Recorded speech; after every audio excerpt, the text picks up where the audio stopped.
Welcome to the Craig and Greg Show, presented by Maximize Leadership. Now, here are Craig Owens and Greg Harris. Hey, welcome back to another episode of the Craig and Greg Show. I'm Craig, sitting alongside Greg. You know, we want to keep our work environments as healthy as we can keep them, but there might be some things that kind of seep in. I hope you have a carbon monoxide detector in your house and probably in your workspace, because carbon monoxide, can't smell it. You don't know that it's there, but it just robs everybody of life. And I think that that's what happens sometimes in some workplaces. There's some toxic things that are just so subtle, so sneaky, and you may not even smell them coming in, or you don't really detect them unless you kind of step out, get some fresh oxygen, and you're refreshed. And then you step back in there and you go, oh, this is not good. And the start of the year seems to be the time that people are like, hey, let's take a fresh start, a fresh approach. You know, let's help our friends do this. How can we start to spot some of these areas, and as leaders, because it is the leader's responsibility to protect their teams from the toxicity. How do we do that? I don't know. Okay. Thank you. We'll be back next month. I think many associates put on a front to the leader, and you really don't get a good test, right? So that'd be like they put the cuff on you, want your BP, it's not working very good. Let's try the regular one where I just hold and count. Sometimes you have to do that. Get the cuff off. I know it's a good medical procedure, but if it's not getting a real read, maybe you just need to take the person's wrist and count and find out how fast is it going. I think because we're in leadership, they don't want us to be in the know, because it may be a job issue or a promotion issue. So they keep things from us very naturally. But don't you think it's the other way around, that there's some leaders that don't want to, they kind of keep their cards probably next to their vest too? I don't want to tell people. What do you think? What do you think on the leader that doesn't want to face it? Yeah. Right? Like, no, we got a great team. Well, we do, but they're dead tired. Well, so I got a little, my friend Jessica, I'm going to send this to you because I'm going to tell a story about you. Jessica would come into my office and she would do like this. Okay, what's really going on? As though I was holding back, and it was kind of our joke between us, because she knew I was being forthright, but I think that was a good reminder for me, as well as am I sharing the details that need to be shared? I don't want to sugarcoat them, but neither do you want to just dump everything where you demoralize the team. That's a whole nother toxic environment there. But I think that you're right. It does start with the leader has to be honest enough to share. Yeah. The leader also has to encourage other people to share in a way that they're not going to be like, how dare you say that to me? I can't believe that you're, I mean, if we need the honest feedback, so we need people to say, it's toxic. We're getting choked. We don't have the life that we need. So let's talk about some of the toxic things. I think maybe we overuse the word toxic without real definition, like what is toxic. Sure. I think gossiping is toxic. Sure. I was in an organization where, if you didn't come in on time or you didn't have a sale, they would just beat that person up, but never talk to the person. Right. So that's pretty toxic. Yeah. What's another one that you'd say is a toxic behavior? Well, let me just add to that one first. So here's how I've defined gossip with my teams, is when you are talking about somebody who isn't in the room, or you're talking about somebody on a level where nothing can change. So if I'm talking to you about Billy Bob over there, he's not going to change anything. So I need to talk to you to get some insight, but then I got to go say, Billy, you and I need to talk about this. So but that's untoxic then. Right. You went to talk to him. That's healthy to be able to do that. So I think gossip is one. You and I were writing some things down here, and we probably could have come up with a really long list, but I think that the whole office politics thing, that, friends, listen, I'm going to say this. I think office politics starts at the top. I think that the leader sets the tone on that, because they probably put themselves, look at me, I'm in the corner office. Do you see my title? And, kiss my ring when you walk into my office, because you create this unrealistic setting, and that's going to create a toxic environment, because when that leader walks out of their office, nobody is going to be honest with them. Everybody is like putting the best face on everything, and they're like, oh, things are great, things are great, things are wonderful, because they know if they look at you sideways, if they do anything out of line, so that whole office politics thing, I have no time for that whatsoever. It is so unhealthy for everybody, and it does not create a thriving organization. Most organizations are set up for the outside world. Yeah. If we're unhealthy inside, we're only going to bring unhealthy to the outside world. A customer, a vendor, people we serve or buy from, whatever it happens to be. Yeah, the politics wouldn't. Of course, in today's world, people like politics, and there's not an honest person in Washington, D.C. Why would we want politics in our office then? Right. That's a great one. Right. Yeah. So leaders, I think, go first on that to eliminate the politics. I think leaders need to step up and say, this is gossip. We're not going to have this conversation here. Yep. What's another kind of toxic behavior that leaders can step in and address? Where would you put backstabbing with gossip? With gossip, probably. Okay. Yeah, you're trying to pull the other person down. Yeah. So maybe I'll add like a negative spirit of competition or competitiveness. Well, he got that one account because his dad. Aren't you happy for him? Right. Just sort of minimizing an accomplishment. Right. Maybe making it a little too cutthroat. Right. Where there's not sharing, like. Patrick Lencioni wrote a book. What was the silos? Oh, yeah. Turfism and silos. That to me is probably a toxic. Like, well, my resources, Craig, are for my team. Well, I could use that one because I've got an audit coming up with a client. Blah blah blah. Okay. Nope. This is mine. My services are busy already. It's too bad you don't have any. Yeah. It's almost like you don't have. Harvest for the next season. Sure. So I think competition may be over, not competing to be excellent, but competing against each other. Right. And so one of the ways that I used to address that was, instead of saying, for instance, if it was sales, I wouldn't do total sales volume. I would do how much have you grown? What's your percentage of growing? So that way, the brand new person that just came in that only has a small book of business to start with, well, they might have grown their business by 32%. Mm-hmm. That person up at the top that with the big book of business, you grew by 0.2%. Right. Why are we giving you the award just because you have the bigger book of business? You only have it because you've been around for 27 years. You're long in the teeth. Right. Yeah. So that's one way that you can, make the playing field. We're looking for you to, like you said, we're looking for excellence here. Yeah. We're looking for you to press through and make a sale, hit a goal, hit a benchmark that is significant for you, and then we can celebrate that. What about negativity? Where'd you put that? Yeah, I think negativity. Toxic? Yeah, that's definitely toxic, and I think that there's a lot of people that. They bring the negativity with them because of an environment that they've been in before, and they just assume it's going to be this way. True.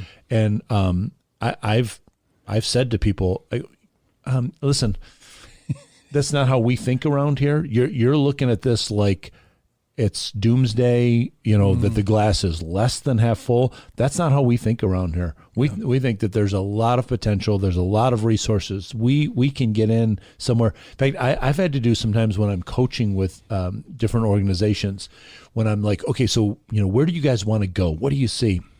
Well, we're probably only going to just get to here because that's all that we can.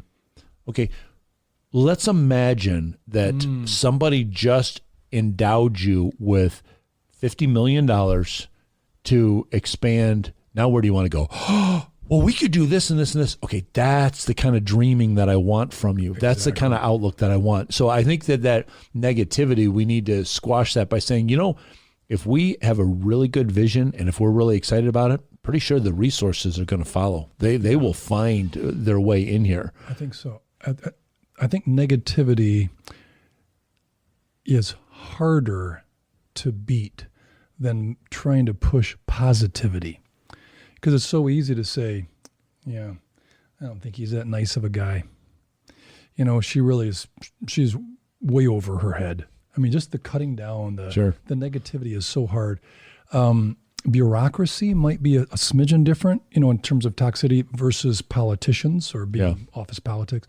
So bureaucracy would be required meetings, long meetings, forms, data. What do you do with the data? Nothing, but the guy in... but I need it. But I need it because the guy in the corner office asks me for the data all the time. So what do we do with the data? I have no clue what he does. Right.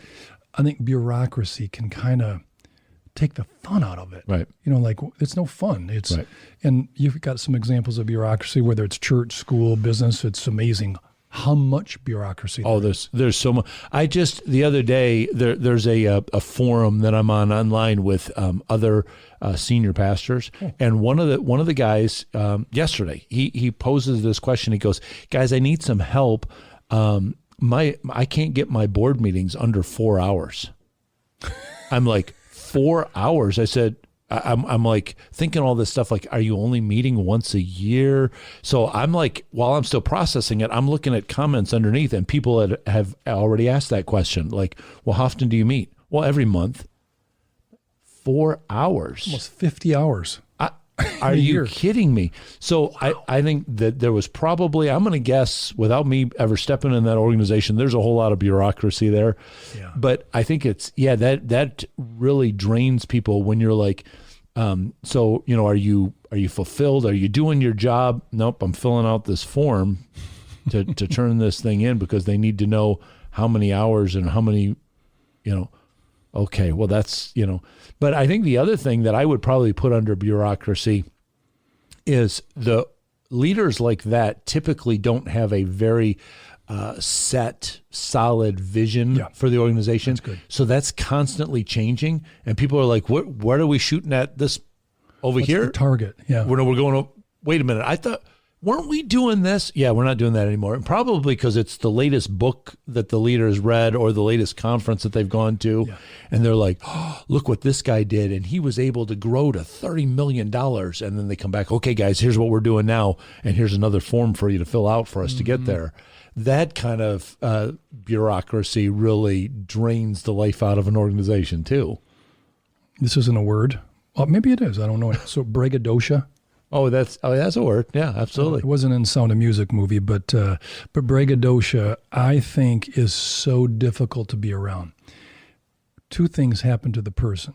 If I'm bragging, it tells you really don't care what happened to you today. Right. So, like, you had a good day? I wouldn't know because I'm bragging.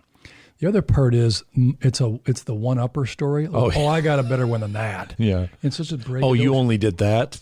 Yeah, well, I did that when I was 17 with an arm tied behind me. I think braggadocio is so exhausting. Oh, yes. From a toxic. It's like, all right, so I don't mind celebrating successes, but I like doing it for you. Yeah. For me to say, I just did this and did this and did this. You're like, I got no questions. I want to get out of this meeting. Right. So braggadocio can be very toxic because it's like, well, who has the mic wins. Right. That's unfair. Well, so you see people when the braggadocious boss comes walking out of their office, you see everybody go like this, or they pick up their phone because they don't want to have that conversation. So they're going to pretend like I'm so immersed in this thing, or I'm on the phone.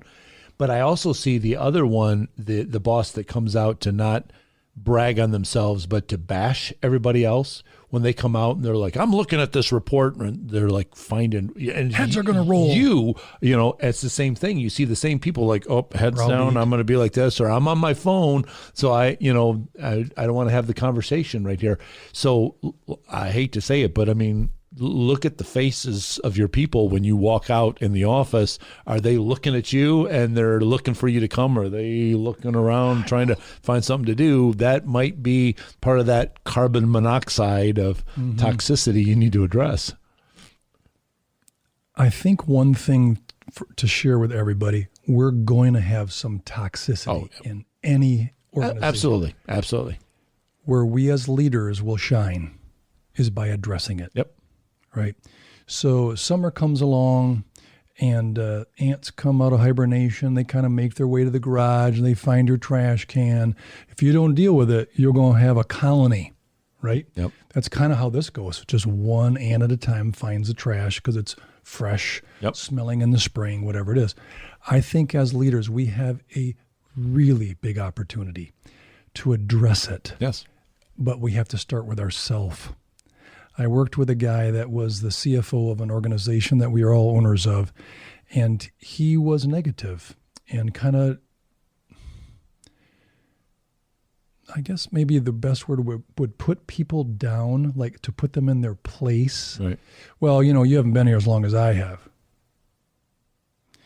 I hope I'm not here that long. I mean, based on that answer or that look, I think that's important for us to make sure we don't let toxicity start to get rooted. Sure. Because then all of a sudden the good people leave.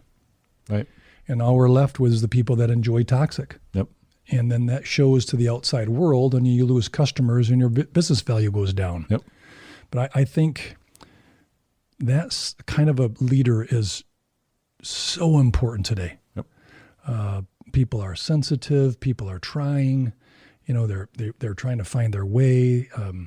It's a challenge. I think for us leaders, that's one of the ahas is make sure you're not toxic or encouraging it. So there was kind of a subgroup of owners, partners, and they would meet without some others.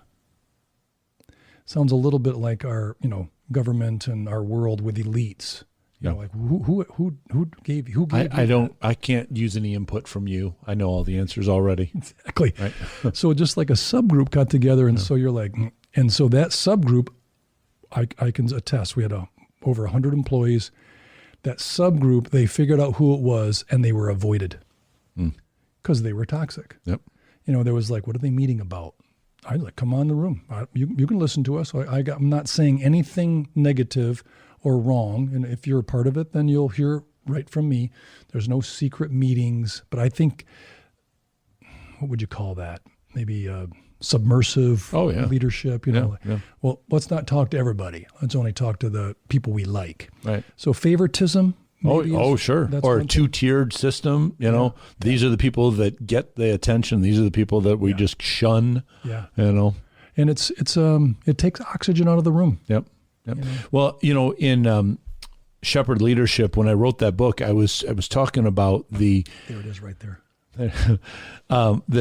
The tension that leaders have between being confident and being humble. My initial outline, I just had that as one chapter, and then I really wrote it. I wrote 2 chapters back to back. So I wrote the confident leader's humility and the humble leader's confidence, because those two really have to go together. I have to be confident enough that, I know where to lead this organization, but I have to be humble enough to know that I don't have all the answers. And everybody from my, right-hand executive VP all the way down to the person that vacuums the floors, they all have valuable information to give me. Yeah. And if I'm not willing to listen to that, then the toxicity is going to, like using your ant example, that colony is going to grow. And so it's the sooner that I address it, the sooner I listen to what's there, the quicker I'm going to be able to address that, get that toxicity out of there. And once people start realizing, you know what, they don't tolerate that kind of stuff, it goes away really quickly. It does, yeah. You basically put light onto a cockroach in a kitchen. I think we've said this before in other episodes, just to rehash, one of our jobs in leadership is develop others. Yes. Toxicity does not. Right. It's incongruent. It doesn't work together. And so the person will kind of shy away. They won't bloom. They won't blossom. They won't grow if we allow toxicity. The interesting part is I've been around some people where I have been able to point it out, or the organization have pointed it out, and they made a good change. Mm-hmm. But by allowing it, we're saying, you know what, we're not going to confront it, however you wish to, in a positive way. Okay, well, it's going to grow. It's just not going to. It's not going to stay a baby. Right. It's going to grow. And I think that's our challenge as leaders, is how do we get them to realize all of us can kind of control the water cooler in the kitchen, and a little gossip here and there, and so on. You hear about that person, there she just got written up, blah, blah, blah. Really? Help the lady. Right. Help the guy. Yep. You lost a client, and we're talking about him. So I think celebrating good things and squashing toxic bad things it's a job. Absolutely. Well, like Greg mentioned earlier, the blood pressure, example, that's the reason why they call blood pressure the silent killer, because just looking at you, how do I know what your blood pressure is? I got to put the cuff on there and measure. Yep. It's the same thing with a lot of gases, radon or carbon monoxide. It's silent. It's odorless, it's tasteless. You don't know until the tester is there. Yeah. And that's one of the things that I think that is the value of us coming in as a coach in an organization, because we're coming in from the outside. We can be that detector. We come in and observe. In fact, Greg, you were talking earlier about when we go into an organization, we'll go in for our first assessment, our first meeting. There's no charge for us to just come in there. We can come in and just observe. Just kind of be the fly on the wall. Just observe, ask some questions, and then say, hey, something's going off right here. This detector, this needle is going off. This is an area that we can help you with. And it might be that I had no idea, because it's odorless, it's tasteless, it's invisible, but somebody coming in from the outside. So if you go to maximizeleadership.com, look at the coaching page. You'll see some of our coaches listed on there, see a little bit more about our coaching, but the real value on that page is the form at the bottom. It's just kind of an open form. Just write in there, say, I'm just struggling with, or I wonder if something like this could happen, or just put those in there. We'll read that. We'll get together with you. We'll come in. We'll do an assessment for you, absolutely free. We'll just give you kind of a bird's eye view. Here's what we think we see, and here's how we could be able to step in and help with some of our coaches. So it's no obligation to you to get this outsider's perspective that could really help your organization soar. And that's where we need some input from you as well. You say, hey, here's a topic that we'd like you to cover in an upcoming episode. Reach out to us on X at Maximize Podcast, or leave a comment right below here and say, why don't you guys talk about this? That's how we're going to input things that are going to help you get better in your organization. So use us as a resource. Reach out to us. Let us come in and help you get better. When you get better, your team's going to get better. When your team gets better, the whole world's going to get better. That's why we're here for you. So stay tuned here, especially the Craig and Greg Show. We've got lots more content coming up for you real soon. It's going to help you soar. Get in touch with Craig and Greg through Twitter at Maximize Podcast or at MaximizeLeadership.com. Be sure to subscribe so you don't miss any episodes of the Craig and Greg Show.